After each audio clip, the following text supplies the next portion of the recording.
Guys, ഇന്ന് ഞാൻ നിങ്ങൾക്ക് കാണിച്ചു തരാൻ പോകുന്നത് വയനാട് ജില്ലയിലെ ഏറ്റവും വലിയ മഹോത്സവമായ വള്ളിയൂർക്കാവ് മഹോത്സവത്തിന്റെ കാഴ്ചകളാണ്. എല്ലാ വർഷവും മലയാള മാസം മീനം 1-നാണ് വള്ളിയൂർക്കാവ് മഹോത്സവം ആരംഭിക്കുന്നത്. പിന്നീടുള്ള 15 ദിവസം വള്ളിയൂർക്കാവ് മഹോത്സവത്തിനായി ലക്ഷക്കണക്കിന് ആളുകളാണ് വള്ളിയൂർക്കാവിൽ എത്തിച്ചേരുന്നത്.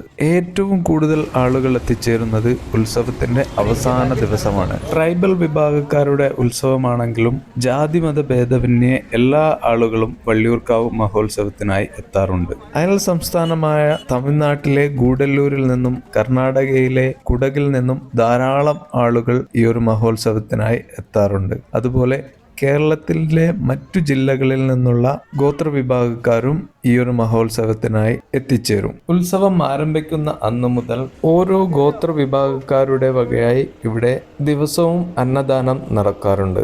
ഈ വർഷം വള്ളിയൂർക്കാവിന്റെ അവസാന ദിനത്തിൽ അപ്രതീക്ഷിതമായി വന്ന മഴ ഉത്സവത്തെ ചെറിയ രീതിയിൽ ആശങ്കയിലാക്കി. ഉത്സവത്തിന്റെ അവസാന ദിവസം ഒരുപാട് ചടങ്ങുകൾ ഈ ഒരു അമ്പലത്തിൽ നടന്നു വരാറുണ്ട്. ഉത്സവത്തിന്റെ 14-ാം ദിവസം ഇവിടെ എത്തിച്ചേരുന്നവർ അന്ന് രാത്രി ഇവിടെ തങ്ങി ചടങ്ങുകളിലെല്ലാം പങ്കെടുത്തതിന് ശേഷം പിറ്റേന്ന് രാവിലെയാണ് ഇവിടെ നിന്നും മടങ്ങാറ്. എന്നാൽ മഴ വന്നതിനാൽ ഒരുപാട് ആളുകൾ അന്ന് രാത്രി തന്നെ ഇവിടെ നിന്നും മടങ്ങുന്ന കാഴ്ചയാണ് കണ്ടത്. ലക്ഷക്കണക്കിന് രൂപയുടെ വ്യാപാരം ഉത്സവത്തിന്റെ ഓരോ ദിവസവും ഇവിടെ നടക്കാറുണ്ട്. വാഹനങ്ങൾ പാർക്ക് ചെയ്യുന്നതിനും അതുപോലെ മറ്റു പല സ്റ്റാളുകളിലുമായി ഇവിടെ വമ്പൻ വ്യാപാരമാണ് ഓരോ വർഷവും നടന്നു വരുന്നത്. കാറുകളിലും ജീപ്പുകളിലുമായി എത്തുന്നവരുടെ കയ്യിൽ നിന്നും വാഹനങ്ങൾ പാർക്ക് ചെയ്യാൻ വേണ്ടി 100 രൂപയാണ് ഇവിടെ നിന്നും ഈടാക്കാറ്. കാറുകളിലും ജീപ്പുകളിലുമായി ഇവിടെ എത്തുന്നവർ പെയ്ഡ് പാർക്കിംഗ് ഏരിയകളിൽ വാഹനങ്ങൾ പാർക്ക് ചെയ്തതിന് ശേഷമാണ് അമ്പലത്തിലേക്കും അതുപോലെ ഉത്സവ നഗരിയിലെ കാഴ്ചകൾ കാണാനും വേണ്ടി പോകുന്നത്. സ്ഥല ഉടമകൾ നേരിട്ട് നടത്തുന്നതും അതുപോലെ പുറമേ നിന്നുള്ളവർ പാട്ടത്തിനെടുത്തും പേ പാർക്കിംഗ് നടത്തി വരുന്നുണ്ട്. ഈ വർഷം ഗ്യാസ് ക്ഷാമമുള്ളതിനാൽ ഉത്സവ നഗരിയിൽ വിറകടുപ്പിൽ കടികൾ തയ്യാറാക്കി വിൽക്കുന്ന കാഴ്ചയാണ് നമ്മൾ ഈ കാണുന്നത്. അവസാന ദിവസമായ ഇന്ന് പെയ്ത മഴ ഏറ്റവും കൂടുതൽ ബാധിച്ചത് ഉത്സവ നഗരിയിൽ പേ പാർക്കിംഗ് നടത്തി വരുന്നവരെയാണ്. ഇവിടെ ഏറ്റവും കൂടുതൽ പാർക്കിംഗ് സൗകര്യം ഒരുക്കിയിരുന്നത് വയലുകളിലായിരുന്നു. മഴ പെയ്തതോടുകൂടി ഇവിടെ വാഹനങ്ങൾ ഇറങ്ങാനോ കയറാനോ പറ്റാത്ത അവസ്ഥയിലായി. ഡേഞ്ചറോ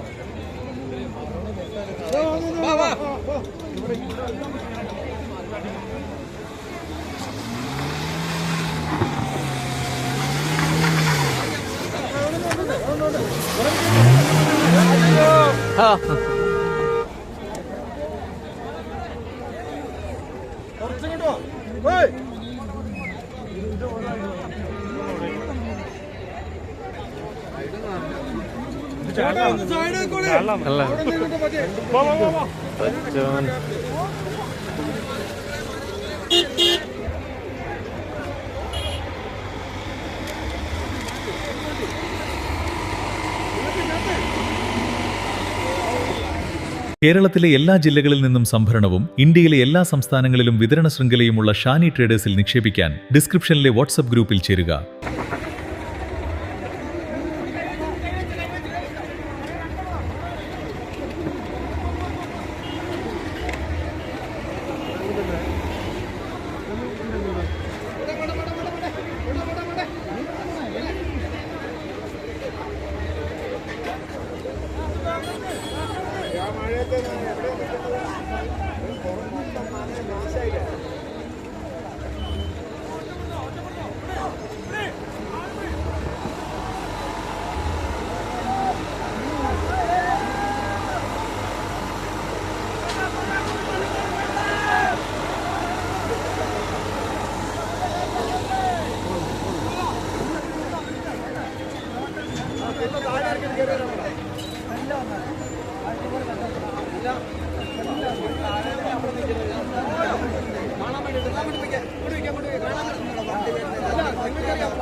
താഴെ തന്നെ പോട്ടെ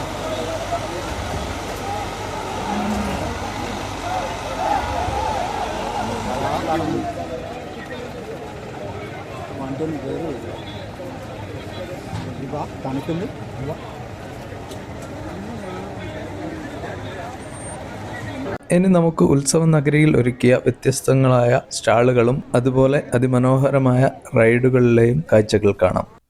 പൊരി, കടല, ഹൽവ തുടങ്ങി പലഹാര സാധനങ്ങളുടെയും കുട്ടികളുടെ കളിപ്പാട്ടങ്ങൾ, സ്ത്രീകളുടെ ഫാൻസി ഐറ്റംസ് ഇതിൻ്റെയൊക്കെ ഒരുപാട് സ്റ്റാളുകൾ ഇവിടെ വന്നാൽ കാണാം.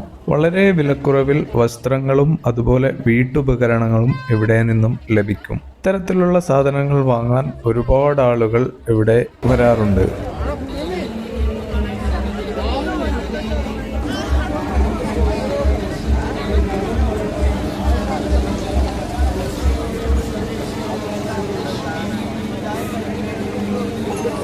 ആരോഗ്യത്തിനായി പ്രാർത്ഥിച്ചുകൊണ്ട് 101 രൂപ സംഭാവന അർപ്പിച്ചിട്ടുണ്ട്. ഇടവും നാളിൽ നിന്ന് കാത്തുരക്ഷിക്കവേ വല്യൂരമ്മ എന്ന് വല്യൂരമ്മയുടെ തിരുനടയിൽ പ്രത്യേകമായി പ്രാർത്ഥിക്കുകയാണ്. ഒരു പ്രത്യേക അറിയിപ്പ്. ചിന്ത ഓണത്തോട് നിന്നും ഈ സന്നിധിയിലെത്തിയ അശ്വന്ത് ഈ ശബ്ദം കേൾക്കുന്നുണ്ടെങ്കിൽ എത്രയും പെട്ടെന്ന് താഴെ സന്നിധിയിലെ ആൽമല തനിക്ക് സമീപത്തെത്തണമെന്ന് അറിയിച്ചിട്ടുണ്ട്. സുഹൃത്തുക്കൾ കാത്തുനിൽക്കുന്നു. വല്യൂരമ്മയുടെ ഇഷ്ടഭക്തനായ മഹേന്ദ്രൻ 101 രൂപ സംഭാവന അർപ്പിച്ചിട്ടുണ്ട്. ആയുസ്സും ആരോഗ്യവും നൽകി അനുഗ്രഹിക്കണേ വല്യൂരമ്മ എന്ന് വല്യൂരമ്മയുടെ തിരുനടയിൽ പ്രത്യേകമായി പ്രാർത്ഥിക്കുകയാണ്.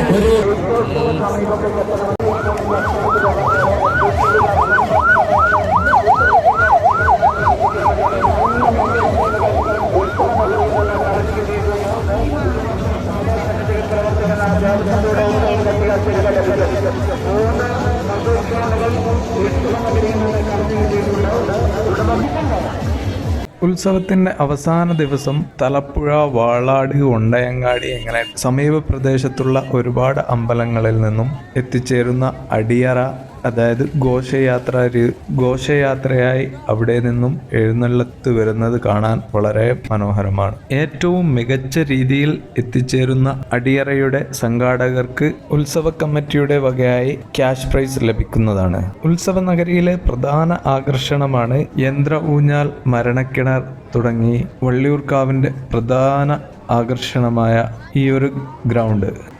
വലിയ രീതിയിൽ പോക്കറ്റ് കാലിയാകാതെ കുട്ടികൾക്കും മുതിർന്നവർക്കും ഇവിടെയുള്ള റൈഡുകളിൽ കയറാം. അതുപോലെ വ്യത്യസ്തങ്ങളായ പൊരിക്കടികളും പാനിപ്പൂരി, മസാലപ്പൂരി അങ്ങനെ ഒരുപാട് ഭക്ഷണ സാധനങ്ങൾ ലൈവായി പ്രിപ്പയർ ചെയ്ത് കൊടുക്കുന്ന കൗണ്ടറുകളും ധാരാളമായിട്ടുണ്ട്. നമുക്കിത് കണ്ടു രസിക്കാനുള്ള ഒരു ഉത്സവപ്പറമ്പാണെങ്കിലും ആദിവാസി ഗോത്ര വിഭാഗങ്ങൾക്ക് അടുത്ത ഒരു വർഷത്തേക്കുള്ള എല്ലാ ഐശ്വര്യങ്ങളും നേടിയെടുക്കാനുള്ള ദിനങ്ങളാണ്.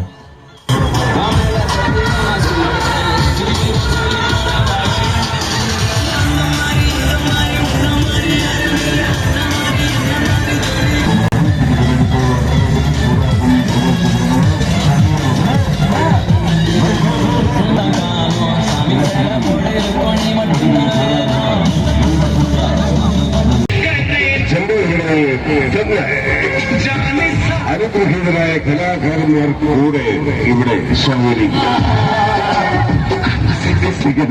ഇനിയും കൂടാതെ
താടി വെച്ച്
നമ്മളെല്ലാവരും തിരക്കിലാണ്.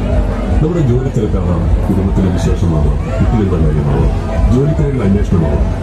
നിങ്ങൾക്ക് വേണ്ട സാധനങ്ങളാണ് കണ്ട് കണ്ട് വിലയിറങ്ങി